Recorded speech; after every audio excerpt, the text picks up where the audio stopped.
여러분은 사랑하는 가족이 가장 힘든 상황에 처했을 때 어떤 결정을 내릴 수 있을까요? 저는 아내가 한겨울 베란다에서 잠을 자야만 하는 상황을 겪으면서 가족의 진정한 의미를 다시 깨달았습니다. 이 이야기는 아픔과 갈등 속에서도 가족을 지키기 위해 어떤 선택을 해야 하는지를 보여줍니다. 저희 가족이 겪은 모든 것을 지금부터 들려드릴게요. 저는 올해로 68세가 된 최명수라고 합니다. 지금은 은퇴 후 서울에서 아내 정순자와 함께 살고 있지만 한때 울산의 작은 집에서 아내와 함께 소박하고 조용한 삶을 살았습니다. 젊은 시절 저는 울산의 대형 철강 공장에서 일하며 하루하루를 보냈고 아내는 집에서 소박한 텃밭을 가꾸며 저를 위해 따뜻한 집을 지켜줬습니다. 울산은 제게 단순한 도시가 아니었습니다. 그곳은 제 젊음의 시작이자 삶의 터전이었죠. 제가 일했던 철강 공장은 울산의 산진과도 같은 곳이었습니다. 용광로에서 뿜어져 나오는 뜨거운 열기와 쇳가루가 날리는 작업 환경은 힘들었지만 매일 퇴근 후 아내가 준비한 따뜻한 저녁밥과 미소를 떠올리며 버틸 수 있었습니다. 제 손은 언제나 공구를 잡느라 굳은 살이 박혀 있었고 뜨거운 열기 속에서 일하며 체력도 많이 소모됐지만 가족을 위해 일한다는 자부심으로 하루하루를 살아냈습니다. 아내 순자는 작고 아담한 사람이지만 그 누구보다 강인하고 세심한 성격의 소유자였습니다.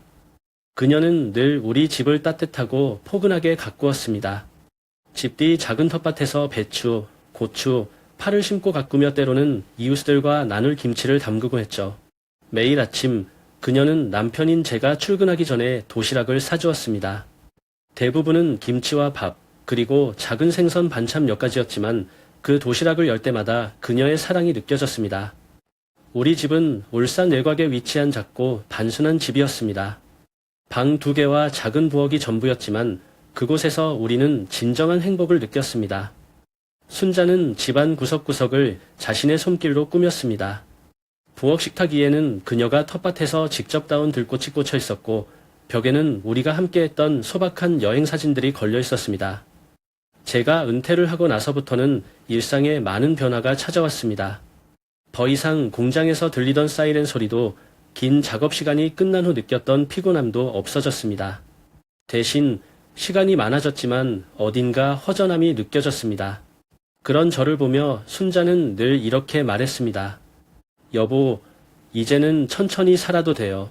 너무 서두르지 말고 우리가 함께 있는 시간이 소중한 거예요. 그녀의 말에 저는 깨달았습니다. 삶은 단지 일하는 것이 아니라 가족과 함께하는 작은 순간들에서 진정한 행복을 느끼는 것이라고요. 은퇴 후 우리 부부는 큰 결정을 내렸습니다. 바로 서울로 이사 가기로 한 것이죠. 우리가 서울로 가기로 결심한 가장 큰 이유는 우리 외아들 최현진 때문이었습니다. 현진이는 서울에서 대학을 졸업하고 가정을 꾸리며 살고 있었는데 나이 든 부모로서 자식을 곁에서 돕고 싶었습니다. 저는 여전히 현진이의 졸업식 날을 잊지 못합니다. 학사모를 쓴 채 무대 위에서 졸업장을 받는 아들의 모습을 보며 제 마음은 자부심과 감격으로 가득 찼습니다. 저는 그날 이렇게 다짐했죠. 내가 무엇을 하든 우리 아들에게 더 나은 삶을 만들어주겠다. 서울은 울산과 너무 달랐습니다. 복잡하고 바쁜 도시의 모습은 처음에는 낯설었지만 아들과 손주 곁에서 보낼 시간을 생각하며 기대감을 품었습니다. 나이가 들수록 가족과 가까이 지내는 것이 가장 중요한 일이라고 생각했으니까요. 하지만 서울에서의 생활은 생각만큼 쉽지 않았습니다. 서울로 이사온 우리는 아들 최현진과 며느리 박혜나가 살고 있는 작은 아파트에 들어갔습니다. 그 아파트는 겨우 24제곱미터 정도 되는 좁은 공간이었지만 처음엔 그렇게 큰 문제라고 생각하지 않았습니다. 이제 가족들과 더 가까이 지내며 손자와 함께할 수 있겠구나 라는 기대감에 가슴이 벅찼죠. 하지만 현실은 제 예상과는 많이 달랐습니다. 우리가 도착한 첫날 며느리 해나는 미소를 지으며 우리를 맞아주었지만 그 미소 뒤에는 어딘가 어색함이 느껴졌습니다. 아버님, 어머님, 여기까지 오시느라 고생 많으셨습니다. 라며 정중히 말했지만 그녀의 표정에서는 약간의 부담이 엿보였습니다. 아들 현진이는 우리를 반갑게 맞이했지만 그도 어딘가 조심스러운 태도를 보였습니다. 좁은 거실과 주방, 방 1개와 작은 베란다로 이루어진 이 아파트는 4명이 살기에 분명 부족한 공간이었습니다. 며칠이 지나고 우리는 이 좁은 공간에서 서로 다른 생활 습관이 부딪히는 것을 느끼기 시작했습니다. 저는 아침 일찍 일어나 하루를 준비하는 습관이 있었고, 아내 순자는 아침 식사를 정성껏 준비하는 것을 좋아했습니다. 그러나 며느리 해나는 그 시간에 조용히 잠을 자고 싶어 했습니다. 어머님, 아침에 조금 더 조용히 해주실 수 있을까요? 그녀가 조심스레 부탁했을 때 아내는 고개를 끄덕이며 이해하려고 했지만 그 말 뒤에 숨은 불만을 느끼지 못할 수 없었습니다. 시간이 지나며 작은 불편들이 하나둘씩 쌓여갔습니다. 해나는 화장품 회사에서 바쁜 직장 생활을 하며 스트레스를 많이 받는 듯 보였습니다. 퇴근 후 집에 돌아오면 그녀는 종종 피곤한 얼굴로 우리를 지나쳐 방으로 들어가곤 했습니다. 그런 모습을 보며 저는 며느리가 이렇게 바쁜데 우리가 불편함을 주고 있는 건 아닌가 라는 생각에 마음이 무거워졌습니다. 더욱이 상황은 해나의 어머니인 박경의 여사가 대전에서 집을 팔고 이곳으로 이사 오면서 더욱 복잡해졌습니다. 그녀가 합류하자 아파트는 더 이상 4명의 공간이 아닌 5명의 공간이 되었고 숨쉴 틈이 부족해졌습니다. 경희 여사는 아파트의 거실 한쪽에 자신의 물건을 놓기 시작했고 우리가 사용하는 부엌 공간도 점점 좁아졌습니다. 어느 날 아침 아내 순자가 부엌에서 아침을 준비하고 있었는데 경희 여사가 부엌으로 들어와 이렇게 말했습니다. 순자 씨, 제가 오늘 아침 좀 준비할게요. 요즘 우리 해나가 스트레스가 많아서 그녀가 좋아하는 음식을 해주고 싶어요. 그녀의 말은 친절한 듯 보였지만 그 순간 아내의 눈에는 미묘한 당혹감이 스쳤습니다. 아내는 결국 뒤로 물러났지만 제가 보기엔 그 상황이 그녀의 자존심을 상하게 한 듯했습니다. 좁은 공간에서 이렇게 서로의 생활 패턴과 의견이 충돌하면서 점점 우리가 이곳에 있는 것이 아들 부부에게 부담이 되고 있다는 느낌이 강해졌습니다.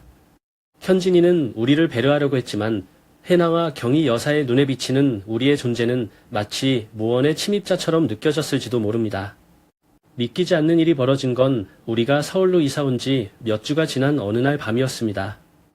며느리 해나는 거실에서 저와 아내 순자를 마주보며 차분한 어조로 이렇게 말했습니다. 어머님, 아버님, 요즘 집이 너무 좁아 다들 불편하신 것 같아요. 공간이 부족해서 어머님께 베란다에서 주무시는 게 어떨까 해서요. 그 말을 듣는 순간 저는 뒤를 의심했습니다. 아내 순자는 말없이 저를 바라보았고 그 눈빛에는 놀람과 당혹스러움이 서려 있었습니다. 추운 겨울에 베란다에서 잔다고? 그게 무슨 말이야? 제 마음은 속에서 부글부글 끓어올랐지만 당장 목소리를 높일 수는 없었습니다. 아내가 저를 가만히 말리는 듯한 눈빛을 보냈기 때문입니다. 그날 밤 아내는 조용히 이불을 챙겨 베란다로 나갔습니다. 베란다는 좁고 차가웠습니다. 창문으로 들어오는 겨울바람은 매서웠고 구석에 놓인 작은 난로 하나로는 도저히 온기를 채울 수 없었습니다. 저는 그 모습을 보고 속이 찢어지는 듯한 고통을 느꼈습니다. 아내는 평생을 헌신하며 살아온 사람입니다. 젊은 시절 좁은 집에서도 불평 한마디 하지 않고 가족을 위해 노력했던 그녀가 이제는 이런 대우를 받아야 한다니. 저는 그날 밤 잠들지 못했습니다. 방에서 나오지 않는 척하면서 거실과 베란다를 오가는 며느리와 아들의 움직임을 들으며 생각에 잠겼습니다. 해나의 말과 행동은 분명히 차갑고 냉정했습니다. 하지만 그녀의 표정을 보면 스트레스와 피로가 엿보였습니다. 혹시 며느리도 뭔가 큰 압박을 받고 있는 건 아닐까? 저는 그녀가 왜 이렇게 변했는지 이해하려고 애썼습니다. 하지만 그것이 아내에게 가해진 상처를 덜어줄 수는 없었습니다. 더 큰 문제는 아들 현진이었습니다. 그는 며느리의 말에 전혀 이의를 제기하지 않았습니다. 침묵으로 일관하며 마치 이 상황을 피하고 싶어하는 듯 보였습니다. 현진아, 내 어머니가 이 겨울에 베란다에서 주무신다는 게 말이 되냐? 라고 묻고 싶었지만 아들이 며느리와의 갈등 속에서 더 어려워질까 봐 참아 입을 열지 못했습니다. 며칠 후 또 다른 문제가 터졌습니다. 아내가 베란다에서 지내는 동안 박경의 여사는 거실에 앉아 텔레비전을 보며 해나와 담소를 나누는 일이 많아졌습니다. 저는 아내가 거실에서 쉬는 모습조차 보기 어려운 상황이 돼버린 것을 깨달았습니다. 한 번은 제가 소파에 앉아 뉴스를 보고 있는데 경희 여사가 다가와 이렇게 말했습니다. 최 선생님, 혹시 저 자리 좀 비켜주실 수 있을까요? 해나랑 드라마 좀 보려고요. 저는 순간 당황했지만 아무 말 없이 방으로 들어갔습니다. 작은 방 안에서 저는 깊은 한숨을 내쉬었습니다. 이게 과연 내 가족의 모습인가? 라는 생각이 머리를 떠나지 않았습니다. 아내는 더 이상 집에서 안정을 느끼지 못했고 저는 마치 불청객 같은 존재로 전락한 기분이었습니다. 그러던 어느 날 밤 저는 더 이상 참을 수 없다는 걸 깨달았습니다. 베란다에서 잠든 아내를 몰래 찾아갔습니다. 그녀는 야른 이불을 몸에 두르고 있었고 손끝이 차갑게 얼어 있었습니다. 저는 그녀의 손을 잡으며 조용히 말했습니다. 순자야, 이렇게는 더 못하겠어. 우리가 서울로 온 게 맞는 선택이었을까? 아내는 미소를 지으며 대답했습니다. 여보, 나 괜찮아요. 여긴 우리 아들과 손주가 있는 곳이잖아요. 조금 힘들어도 다 지나갈 거예요. 하지만 그녀의 말을 들으며 저는 그녀가 얼마나 큰 고통을 참고 있는지 느낄 수 있었습니다. 그날 밤 저는 방으로 돌아와 무거운 마음으로 고민했습니다. 아내를 지키기 위해서라도 이 상황을 더 이상 그대로 둘 수는 없다는 결심이 들었습니다. 그날 밤 저는 더 이상 참을 수 없었습니다. 아내가 베란다에서 떨며 잠드는 모습을 또다시 보고 있을 수만은 없었습니다. 저는 마음을 굳게 먹고 거실로 걸어갔습니다. 거기에는 며느리 해나와 그녀의 어머니 박경의 여사가 소파에 앉아 TV를 보고 있었습니다. 따뜻한 담요를 덮고 웃음소리까지 섞인 두 사람의 모습이 제 마음속 깊은 곳에서 불길을 일으켰습니다. 해나야, 이건 너무한 거 아니냐? 제가 담담히 시작했지만 목소리에는 이미 분노가 묻어나고 있었습니다. 너희 어머니와 편하게 TV를 보는 동안 내 시어머니가 베란다에서 추위에 떨며 잠들고 있다는 게 말이 된다고 생각하니? 해나는 놀란 듯 저를 쳐다보더니 금세 차가운 표정으로 돌아섰습니다. 아버님, 저희도 어쩔 수 없어요. 집이 이렇게 좁은 거려. 모두가 편히 지내려면 누군가는 양보해야죠. 그 말을 들은 순간 저는 주먹을 꽉 쥐었습니다. 분노를 억누르려 애썼지만 한계를 느꼈습니다. 양보라니, 내 시어머니는 평생을 가족을 위해 희생하며 살아온 분이야.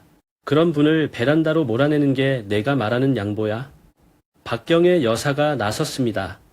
최 선생님, 너무 감정적으로 나가시는 거 아니에요? 우리 해나도 스트레스가 많은데 이렇게 몰아붙이면 어쩌라는 거죠? 그녀의 목소리는 차분했지만 그 안에는 저를 무시하는 기색이 분명히 보였습니다. 그때 아들 현진이 방에서 나왔습니다. 그는 상황을 이해한 듯했지만 제 눈을 피하며 침묵했습니다. 저는 그를 향해 소리쳤습니다. 현진아, 내 어머니가 이렇게 대접받는 걸 보고도 아무 말도 못하냐? 내가 남편이자 아들이라면 뭔가 해야 하는 거 아니냐? 그러나 현진은 고개를 숙이고 말없이 서 있었습니다. 그 모습에 제 마음은 산산이 부서졌습니다. 제가 믿고 자랑스러워했던 아들이 이런 상황에서 아무것도 하지 않는다는 사실이 참을 수 없을 만큼 슬펐습니다. 해나는 잠시 조용히 저를 바라보더니 마침내 냉정한 목소리로 말했습니다. 아버님, 솔직히 말씀드릴게요. 이 집은 저희 집이에요. 저희도 최대한 배려하려 했지만 아버님과 어머님께서 이렇게 힘들어 하신다면 그냥 다른 곳으로 가시는 게 어떨까요? 그 순간 그녀의 말은 제 가슴을 날카롭게 찌르는 칼처럼 느껴졌습니다. 저는 차마 말을 잇지 못하고 그녀를 바라보았습니다. 며느리가 이런 말을 할 수 있다는 사실에 충격을 받았습니다. 제가 고개를 돌려 현진을 바라보았지만 그는 여전히 아무 말도 하지 않은 채 고개를 숙이고 있었습니다. 알았다. 저는 말했습니다. 너희가 그렇게 생각한다면 더 이상 말할 필요가 없겠구나. 그리고 저는 천천히 방으로 돌아갔습니다. 하지만 방에 들어와서도 마음이 진정되지 않았습니다. 침대에 앉아 생각했습니다. 내가 잘못한 걸까? 아니면 이 가족이 이미 멀어져 버린 걸까? 그날 밤 저는 아내 순자에게 모든 것을 털어놓았습니다. 이런 대우를 받으면서도 우리가 여기 있어야 하는 이유가 뭐냐? 아내는 잠시 침묵하더니 조용히 말했습니다. 여보, 우리가 떠나면 현진이는 더 힘들어질 거예요. 그러니 조금만 더 참아요. 하지만 저는 그 말을 받아들이기가 어려웠습니다. 내가 그렇게까지 말한다면 더 버텨보겠지만 내가 볼 땐 이제 그만둬야 할 때가 온 것 같아. 이 사건은 우리 가족 사이에 깊은 금이 갔다는 것을 깨닫게 해주었습니다. 그리고 저는 이대로 더 이상은 안 된다는 결심을 하게 되었습니다. 다음 날 아침, 저는 더 이상 고민하지 않았습니다. 밤새 잠들지 못한 아내의 눈가에는 피로가 가득했지만 그녀는 괜찮다는 말로 저를 위로하려 했습니다. 저는 아내의 손을 잡고 조용히 말했습니다. 순자야, 여기서는 더 이상 못 버티겠어. 우리 그냥 돌아가자. 울산으로. 그녀는 잠시 망설였지만 이내 고개를 끄덕였습니다. 우리는 서둘러 짐을 챙겼습니다. 사실 챙길 것도 많지 않았습니다. 서울로 올 때 가져온 몇 벌의 옷과 아내가 정성 들여 만든 김치 항아리 2개, 그리고 가족 사진 몇 장뿐이었습니다. 아들은 현지는 우리가 떠날 준비를 하는 모습을 지켜보았지만 여전히 아무 말도 하지 않았습니다. 저는 아들을 마지막으로 바라보며 힘겹게 말했습니다. 잘 살아라. 내가 선택한 길이니 내가 더 이상 말하지 않겠다. 우리가 울산으로 가는 길은 묘하게 길고도 짧게 느껴졌습니다. 차창 밖으로 지나가는 고층 빌딩과 바삐 움직이는 사람들을 보며 저는 서울이 우리에게 어울리지 않는 곳임을 다시 한번 느꼈습니다. 아내는 차 안에서 조용히 창밖을 바라보고 있었습니다. 그녀의 눈빛에는 아쉬움과 슬픔이 동시에 엿보였습니다. 울산에 도착했을 때 우리 집은 이미 낡아 있었습니다. 오래 비워둔 탓에 벽지는 누렇게 변했고 바닥에는 먼지가 소복이 쌓여 있었습니다. 하지만 그곳은 여전히 우리의 집이었습니다. 저는 창문을 열고 오랫동안 닫혀있던 공간에 신선한 공기를 불어넣었습니다. 여기라도 있으니 다행이다. 아내가 조용히 말했습니다. 그녀의 목소리에는 안도의 한숨이 섞여 있었습니다. 울산의 집은 우리가 처음 신혼을 시작했던 곳이었습니다. 그때는 작은 집이었지만 우리에게는 세상에서 가장 따뜻한 공간이었습니다. 아내는 집안 구석구석을 둘러보며 조용히 추억에 잠겼습니다. 그녀는 부엌의 작은 찬장을 열어보며 여기서 너랑 처음 만든 김치찌개가 생각나네 라고 말했습니다. 저는 웃으며 대답했습니다. 그때 너는 간장을 너무 많이 넣어서 내가 짜다고 말도 못했잖아. 우리는 집안을 하나씩 정리하기 시작했습니다. 낡은 가구들을 닦고 먼지를 털어내며 다시 살 수 있는 공간으로 만들기 위해 힘을 모았습니다. 몸은 힘들었지만 우리는 서로를 바라보며 작은 미소를 나눴습니다. 여기라면 적어도 마음 편히 살 수 있을 거야. 아내가 말했습니다. 저는 고개를 끄덕이며 대답했습니다. 그래, 우리에겐 이 집이면 충분해. 하지만 시간이 지나면서 외로움이 찾아왔습니다. 저는 서울에서 손자와 함께 놀며 보낼 수 있을 거라 기대했지만 현실은 그렇게 되지 않았습니다. 울산에서의 삶은 조용했지만 그만큼 고독했습니다. 동네 이웃들과 간간히 안부를 묻는 정도로 인간관계를 유지하며 하루하루를 보냈습니다. 어느 날 아내가 조용히 말했습니다. 여보, 난 그냥 내가 옆에 있어서 좋아. 비록 아이들과 멀어졌지만 이렇게라도 함께할 수 있으니 괜찮아. 저는 그녀의 손을 꼭 잡으며 대답했습니다. 나도 그래. 우리 둘만으로도 충분히 따뜻하니까. 울산에서의 생활은 우리에게 과거를 돌아보게 했습니다. 서울에서의 시간은 힘들고 아팠지만 그곳에서 벗어나 다시 우리만의 삶을 찾을 수 있었습니다.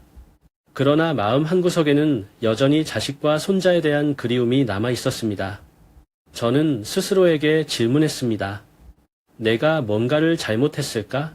아니면 이게 세대 간의 자연스러운 거리감일까? 하지만 한 가지는 분명했습니다. 우리가 떠나온 서울은 가족의 화합을 위해서가 아니라 생존을 위해 떠나온 것이었습니다. 그리고 울산의 낡은 집안에서 우리는 다시 서로를 의지하며 새로운 삶을 시작하기로 했습니다. 몇 달 후 따뜻한 봄날 오후였습니다. 아내와 저는 울산의 작은 마당에서 마른 빨래를 걷으며 한가로운 시간을 보내고 있었습니다. 아직 완벽히 정돈되지 않은 집 안팎을 조금씩 손보며 이렇게라도 서로에게 의지하며 살아갈 수 있음에 감사하던 날이었죠. 그런데 갑자기 대문이 삐걱거리며 열렸습니다. 문간에서 보인 것은 예상치 못한 손님, 아들 현진과 그의 어린 아들 민재였습니다. 현진은 말라 보였고 얼굴에는 피로가 역력했습니다. 몇 달 사이에 얼굴이 반쪽이 된 것 같은 모습이었습니다. 그는 저를 바라보며 힘겹게 입을 열었습니다. 아버지, 죄송합니다. 그의 목소리는 낮고 떨렸습니다. 해나가 이혼 소송을 냈습니다. 그녀와 장모님이 집을 차지했고 저는 이제 갈 곳이 없습니다. 저는 그 말에 순간 말문이 막혔습니다. 아내 순자는 멈춰서서 그의 말을 들으며 눈물을 훔쳤습니다. 문 옆에 서 있던 민재는 아빠의 다리 뒤에 숨어 있었습니다. 작은 손으로 아빠의 바지를 꼭 잡은 채 두려움에 가득 찬 눈으로 우리를 바라보고 있었습니다. 민재의 커다란 눈동자에는 아빠의 불안과 슬픔이 그대로 비춰진 듯했습니다. 저는 아들을 집 안으로 데리고 들어갔습니다. 현진아, 들어와라. 무슨 일이 있었는지 말해보자. 식탁에 둘러앉아 아내가 따뜻한 차를 건네주자 현진은 천천히 모든 이야기를 꺼냈습니다. 해나는 더 이상 결혼 생활을 유지할 이유가 없다며 이혼을 요구했고 민재의 양육권을 두고 법적 싸움이 벌어졌다고 했습니다. 아버지, 제가 너무 못난 남편이고 아빠였던 것 같습니다. 해나와 싸우지 않으려고 너무 참았는데 결국 이 지경까지 왔습니다. 그는 고개를 숙이고 한숨을 내쉬었습니다. 이제 어디로 가야 할지 모르겠어요. 제게 남은 건 민재뿐이에요. 저는 그의 말을 들으며 마음이 찢어질 듯 아팠습니다. 아들이 이런 고통을 겪고 있다는 것을 알았더라면 우리가 서울을 떠나지 않았을지도 모릅니다. 하지만 이미 지나간 일들을 후회하기에는 너무 늦었습니다. 민재는 여전히 조용히 아빠 옆에 앉아 있었습니다. 저는 그를 자세히 보니 어린 나이에 비해 너무도 침착한 표정을 짓고 있었습니다. 민재야, 할아버지랑 얘기 좀 할까? 제가 부드럽게 말을 걸자 민재는 고개를 끄덕이며 제 손을 살며시 잡았습니다. 그의 손은 작고 따뜻했지만 어딘가 불안정한 느낌이 들었습니다. 여기 울산은 어때? 너랑 아빠가 여기서 좀 쉬어갈 수 있을 거야. 제가 말하자 민재는 작은 목소리로 대답했습니다. 좋아요. 아빠랑 같이 있으면 괜찮아요. 그 말에 저는 아이의 마음속에도 아빠를 향한 깊은 신뢰가 남아있음을 느낄 수 있었습니다. 그날 밤 저는 집 앞마당에 홀로 서 있었습니다. 살짝 차가운 밤 공기가 피부에 닿았지만 마음속에 느껴지는 갈등은 그보다 더 차갑게 가슴을 휘감았습니다. 현진을 용서할 수 있을까? 아내가 베란다에서 추위에 떨고 있을 때도 침묵으로 일관했던 아들. 그 침묵은 제게 큰 상처로 남았습니다. 하지만 이제 현진은 모든 것을 잃고 민재를 데리고 우리 집으로 돌아왔습니다. 그의 초라한 모습을 보니 제 분노는 점차 연민으로 바뀌기 시작했습니다. 그때 뒤에서 들려오는 아내 순자의 부드러운 목소리가 제 생각을 깨웠습니다. 여보, 무슨 생각을 그렇게 하고 있어요? 그녀는 제 옆에 조용히 다가와 말했습니다. 순자야, 현진을 용서해야 할까? 저는 낮게 묻었습니다. 내가 그때 얼마나 고생했는지 다 알면서도 아무 말도 하지 않았던 아들인데 나는 도저히 잊을 수가 없어. 아내는 한참 동안 제 말을 들으며 고개를 끄덕였습니다. 그러더니 손을 제 팔 위에 얹으며 말했습니다. 여보, 현진이는 아직 많이 배워야 할 아이예요. 우리가 부모로서 가르쳐야 할 것이 남아있을지도 모르죠. 지금은 무엇보다 민재를 위해 우리가 힘을 모아야 해요. 손자는 무슨 죄가 있겠어요. 그녀의 목소리에는 여전히 아픔이 묻어 있었지만 그 안에는 깊은 사랑과 용서가 담겨 있었습니다. 저는 그녀의 말을 듣고 마음이 조금씩 풀리기 시작했습니다. 그 후 저는 마루에 앉아있는 현진에게 다가갔습니다. 그는 고개를 숙이고 있었고 눈에는 후회와 자책이 가득했습니다. 저는 그 옆에 앉아 한동안 아무 말도 하지 않았습니다. 그러다 천천히 말을 꺼냈습니다. 현진아, 내가 한 행동이 얼마나 큰 상처를 줬는지 잘 알고 있니? 현진은 놀란 듯 고개를 들었습니다. 네, 아버지. 정말 죄송합니다. 그땐 제가 뭘 해야 할지 몰라서 그냥 모든 게 두려웠습니다. 그는 눈물을 참으려는 듯 입술을 꽉 깨물었습니다. 그래, 두려울 수 있었겠지. 하지만 가족을 지키는 건 두려움보다 더 중요한 일이야. 저는 단호히 말했습니다. 내가 늦었지만 지금이라도 돌아온 건 다행이다. 이제부터 어떻게 할 건지 생각해 봐야겠지. 현진은 고개를 끄덕이며 힘겹게 대답했습니다. 아버지, 제가 여기서 민재를 돌보고 새로운 삶을 시작할 수 있도록 최선을 다하겠습니다. 이제는 저 자신을 위해서가 아니라 민재를 위해 살고 싶습니다. 그날 밤 민재가 저를 찾아왔습니다. 작은 손을 내밀며 조용히 말했습니다. 할아버지, 아빠 많이 울었어요. 이제 아빠랑 저랑 여기서 살아도 돼요.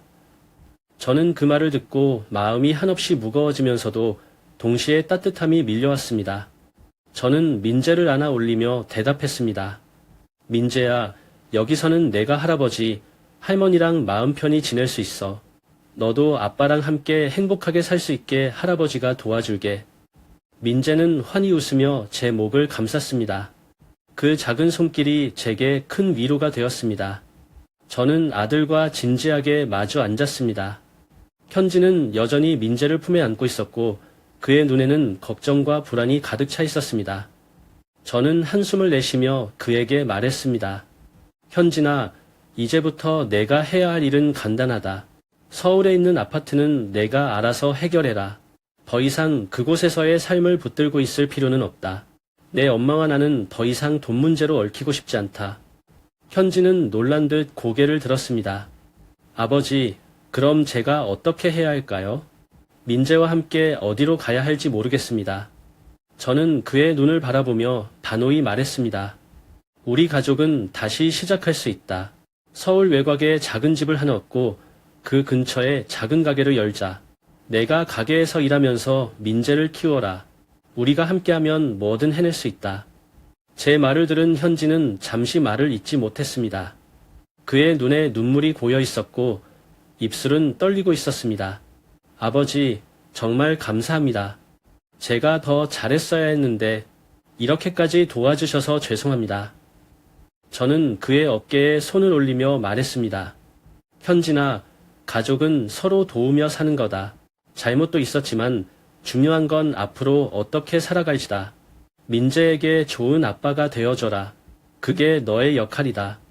그는 눈물을 닦으며 고개를 끄덕였습니다. 네, 아버지. 민재를 위해 그리고 우리 가족을 위해 최선을 다하겠습니다. 며칠 후 우리는 서울 외곽의 작은 동네로 이사했습니다. 집은 낡고 작았지만 우리에게는 충분했습니다. 아내 순자는 이삿짐을 정리하며 새롭게 정리된 부엌에서 작은 화분을 하나 놓았습니다. 이 집도 우리에게 다시 따뜻한 보금자리가 될 거예요. 그녀는 밝게 말했습니다. 가게는 집 근처의 작은 공간을 빌려 시작했습니다. 오래된 간판을 닫고 선반을 정리하며 첫 상품들을 채웠습니다. 물건은 단출했지만 동네 주민들이 하나둘 가게를 찾아오며 인사를 나눴습니다. 어르신, 이 동네로 이사 오셨나 봐요. 네, 이제 여기서 작은 가게를 하며 살려고요. 저는 환히 웃으며 대답했습니다. 첫날, 현진은 가게의 계산대를 맡아 서 있었습니다. 그는 민재를 옆에 두고 계산기를 익숙지 않은 손으로 두드렸습니다. 민재는 어린 마음에도 가게에서 바쁘게 움직이는 아빠를 바라보며 아빠, 저도 도울래요. 라며 작은 손으로 물건을 정리하려 애썼습니다. 그 모습을 보며 저는 미소 지을 수밖에 없었습니다. 가게 일이 끝난 뒤 우리는 함께 저녁 식탁에 둘러앉았습니다. 아내 순자는 손수 준비한 된장찌개와 밥을 내놓으며 말했습니다. 비록 시작은 작지만 이렇게 함께 있으니 좋네요. 저도 고개를 끄덕이며 말했습니다. 그래, 이제부터는 우리가 서로를 위해 일하는 거다. 시간이 지나면서 가게는 조금씩 자리 잡아갔습니다. 동네 주민들은 우리 가족을 반갑게 받아주었고 우리는 그들에게 작은 물건들과 함께 따뜻한 미소를 나눴습니다. 현진은 가게에서 책임감 있는 모습으로 점점 변해갔습니다. 그는 민재에게 아빠는 내가 자랑스러워할 만한 사람이 되고 싶다고 자주 말하곤 했습니다. 우리의 삶은 단순하지만 그 속에는 다시 시작할 수 있는 희망이 자리 잡고 있었습니다. 가족의 의미를 다시 찾고 함께 일하며 서로를 지지하는 삶. 그것이야말로 우리가 진정으로 원했던 것이었습니다. 모든 것이 조금씩 제자리를 찾아가고 있던 어느 날 우리가 예상치 못했던 방문자가 나타났습니다. 그것은 바로 현진의 전처, 해나였습니다. 그녀는 우리가 운영하는 가게로 찾아와 현진과 민재 앞에 서더니 냉정한 목소리로 말을 꺼냈습니다. 현진 씨, 저 민재를 데려가야겠어요. 그리고 재산 분할도 얘기할 필요가 있습니다. 그 말을 듣는 순간 가게 안은 얼어붙은 듯한 침묵에 휩싸였습니다. 현진은 손에 들고 있던 물건을 내려놓으며 천천히 대답했습니다.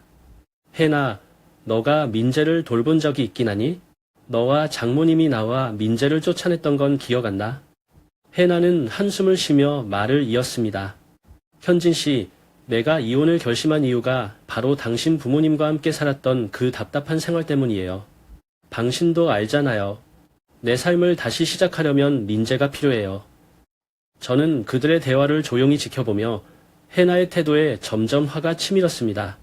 민재를 필요하다고 말하는 그녀의 말투는 손자를 사랑해서가 아니라 그를 도구로 삼으려는 의도가 분명해 보였습니다. 그 순간 저는 더 이상 침묵할 수 없었습니다. 혜나, 민재는 내가 거래 수단으로 사용할 물건이 아니라 저는 단호히 말했습니다.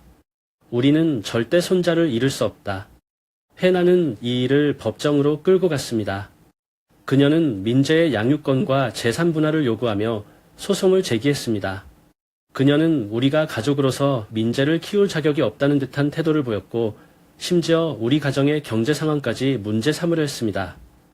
저는 곧바로 변호사를 고용하여 현진과 함께 법정 싸움에 나섰습니다. 변호사는 우리의 입장을 강하게 변호하며 민재가 우리가 제공하는 안정적인 환경에서 자라야 한다고 주장했습니다. 법정에서의 싸움은 긴장감으로 가득 찼습니다. 혜나의 변호사는 그녀가 좋은 어머니가 될 수 있다고 주장하며 우리를 고립된 노년부부로 묘사하려 했습니다. 그러나 현진은 아버지로서의 책임감을 보여주기 위해 자신이 가게에서 어떻게 일하며 민재를 돌보고 있는지를 상세히 설명했습니다. 그는 법정에서 담담한 목소리로 말했습니다. 저는 실수를 많이 했습니다. 하지만 이제 민재를 위해 제가 바뀌었습니다. 민재는 안정적인 환경에서 자랄 권리가 있습니다. 저와 제 부모님은 그 아이에게 필요한 모든 것을 제공합니다. 법정 싸움은 쉽지 않았습니다. 하지만 아내 순자는 민재의 행복을 위해 어떤 상황에서도 굳건히 우리를 지지했습니다.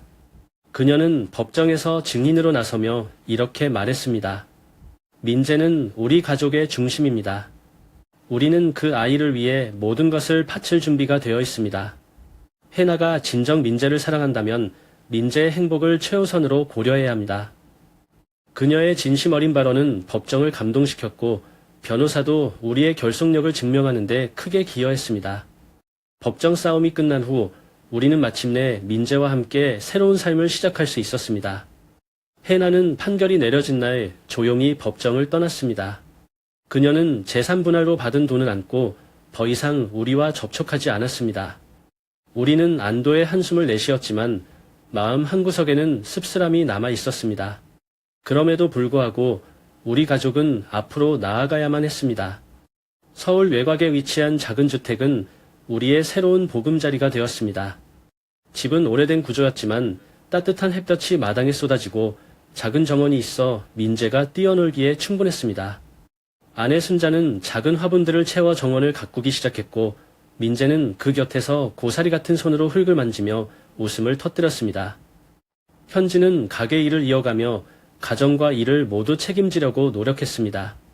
그는 이제 더 이상 옛날의 나약한 모습이 아니었습니다. 민재가 매일 아침 아빠, 오늘 학교 끝나고 뭐 해요? 라며 밝은 목소리로 묻는 모습을 보면 그도 힘든 하루를 견딜 이유를 찾는 듯했습니다. 어느 날 오후 민재가 마당에서 놀다가 제게 달려왔습니다. 할아버지, 여기서 공놀이예요. 작은 손에 들린 축구공은 낡았지만 민재의 눈빛은 생기 넘쳤습니다. 저는 그와 함께 마당에서 공을 주고받으며 웃음을 나눴습니다. 아내 순자는 창가에 서서 그 모습을 지켜보며 조용히 웃었습니다. 여보, 민재가 이렇게 밝아진 걸 보니 정말 다행이에요. 그녀가 말했습니다. 저는 고개를 끄덕이며 대답했습니다. 그래, 이게 우리 가족이 다시 살아가는 이유야. 민재가 행복하다면 우리도 그걸로 충분해. 우리 가족은 여전히 과거의 상처를 완전히 잊지는 못했지만 함께하면서 조금씩 그 아픔을 치유해 나갔습니다. 현지는 해나와의 관계에서 느꼈던 실패감을 극복하기 위해 아빠로서 더 좋은 모습을 보이려 애썼습니다. 그는 민재와 시간을 보내며 그에게 아빠가 항상 너를 위해 여기 있을 거야 라는 말을 자주 했습니다. 아내 순자는 여전히 아들의 행복을 위해 기도하며 가족이 다시 평화를 찾을 수 있도록 조용히 뒷받침했습니다. 그녀는 손수 만든 음식을 식탁에 올리며 우리가 이렇게 다시 밥을 함께 먹을 수 있음에 감사하자고 말했습니다. 그 단순한 말이 우리 가족에게 큰 힘이 되었습니다. 어느 날 저는 민재가 마당에서 뛰어노는 모습을 보며 문득 생각했습니다. 우리 가족은 정말 긴 시간을 어둠 속에서 헤매왔습니다. 하지만 이 작은 집에서 다시 시작하며 사랑으로 가득 찬 일상을 만들어 가고 있었습니다. 민재의 맑은 웃음소리와 함께 들려오는 순자의 목소리는 저에게 이렇게 말해주는 것 같았습니다. 어둠은 언제나 거기 있지만 사랑의 불빛이 있으면 우리가 걸어갈 길을 비춰줄 거예요. 그날 밤 저는 가족들과 함께 저녁 식탁에 앉아 조용히 감사의 기도를 드렸습니다. 비록 우리가 모든 상처를 잊을 수는 없겠지만 이제 우리는 사랑으로 그 상처 위에 새로운 희망을 그려가고 있었습니다. 민재의 웃음소리, 현진의 성실한 모습, 순자의 따뜻한 손길은 우리가 함께 만들어가는 빛의 조각들이었습니다. 우리가 이 작은 집에서 함께 웃고 살아가는 매일매일은 우리 가족에게 새로운 생명의 불씨가 되었습니다. 저는 마음속으로 이렇게 다짐했습니다. 우리 가족이 이뤄낸 것은 단순한 생존이 아니다. 우리는 다시 살아가는 법을 배운 것이다. 그리고 저는 알았습니다. 어떤 어둠도 사랑과 가족의 힘 앞에서는 물러설 수밖에 없다는 것을.